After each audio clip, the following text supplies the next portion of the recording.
Hi, Mrs. Green here with today's Library Read-Aloud. Today's Library Read-Aloud is called The Invisible Boy.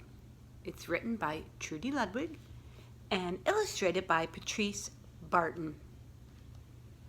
The Invisible Boy. Think about the title and why you think this story might be called The Invisible Boy.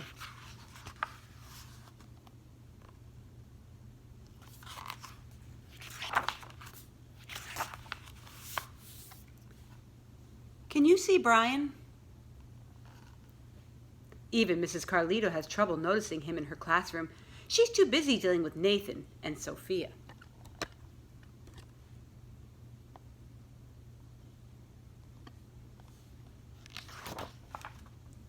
Nathan has problems with what Mrs. Carlito calls volume control. He uses his outside voice inside too much. Sophie whines and complains when she doesn't get her way. Nathan and Sophia take up a lot of space. Brian doesn't.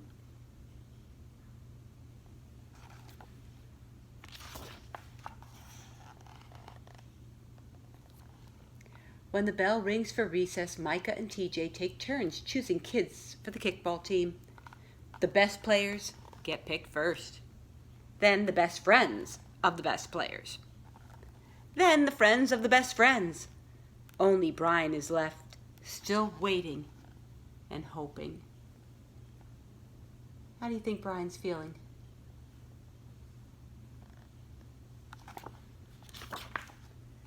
TJ glances in Brian's direction and just as quickly looks away.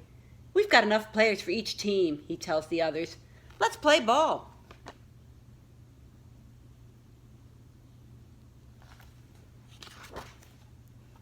In the cafeteria, Madison and her friends talk about her birthday party. The rope swing over the pool was awesome, says TJ. Yeah, so was the water slide, adds Fiona. That was the best pool party ever. I'm so glad you guys had fun, said Madison. Everybody did, except Brian. He wasn't invited.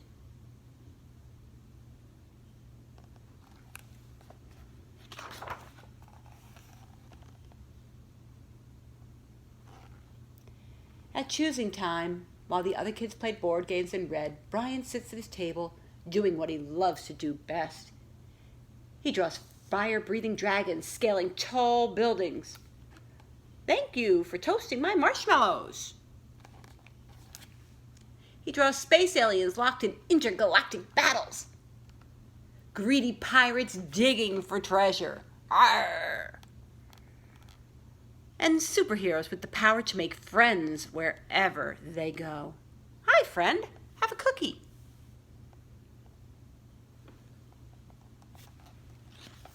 Why do you think Brian's making these drawings? Why do you think he does that? On Monday morning, Mrs. Carlito introduces Justin, a new student, to the class. Brian smiles shyly at him. Some of the other kids sneak looks at Justin, trying to figure out if he's cool enough to be their friend. They haven't quite made up their minds yet. Can you make a prediction of what might happen next? At lunch, Madison and TJ watch Justin eat with chopsticks. What's that? Asked Madison as she points at Justin's food. It's bulgogi. What? Bulgogi? It's Korean barbecued beef. My grandma made it for me. It's really good. Do you want to try some? There's no way I'm eating bulgogi. And the kids laugh, all of them. That is, except Brian. He sits there wondering which is worse, being laughed at or made to feel invisible. That's an interesting question that Brian has in his mind. What do you think? Which do you think is harder? To be laughed at or to feel invisible? Think about that and how they both must feel. The next day, when Justin goes to his cubby to put away his backpack, he notices a piece of paper with his name on it. Justin, I thought the bulgogi looked good. Brian, yum.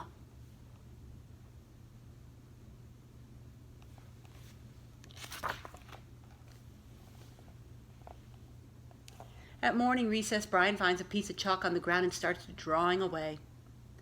You're Brian, right? Yeah. Thanks for the note.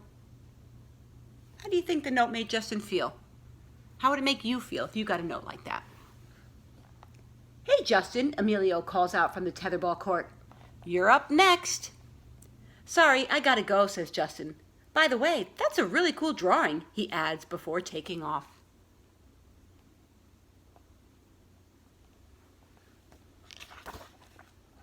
Back in class, Mrs. Carlito asks the kids to team up into 2s or 3s for a special project.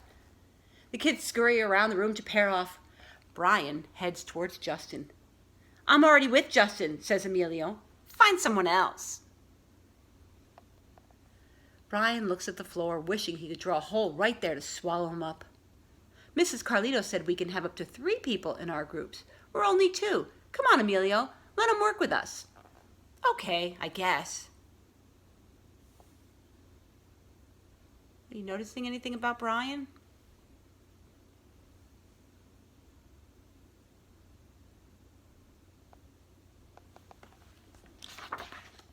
Mrs. Carlita gives the class directions for the project. Your assignment is to work together to write a story about what you see in that photograph. Use your imagination and have fun. Whoa, cool, says Emilio. What kind of people do you think would live in the houses like that? I don't know, but I bet Brian could draw them to go with our story, says Justin. Brian smiles as he takes out his lucky pen.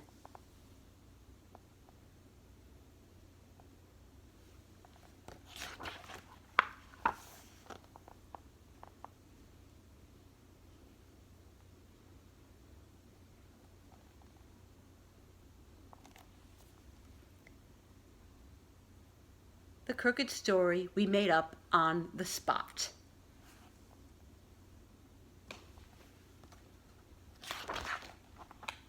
It's lunchtime again. Brian's least favorite part of the day. Another 20 long minutes of kids talking and laughing with everyone else but him.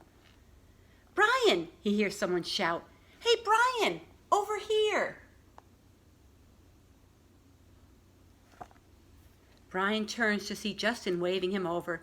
Emilio nods at Brian as he makes room for him at the table.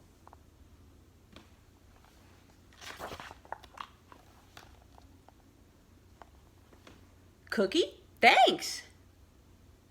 Maybe, just maybe, Brian isn't so invisible after all.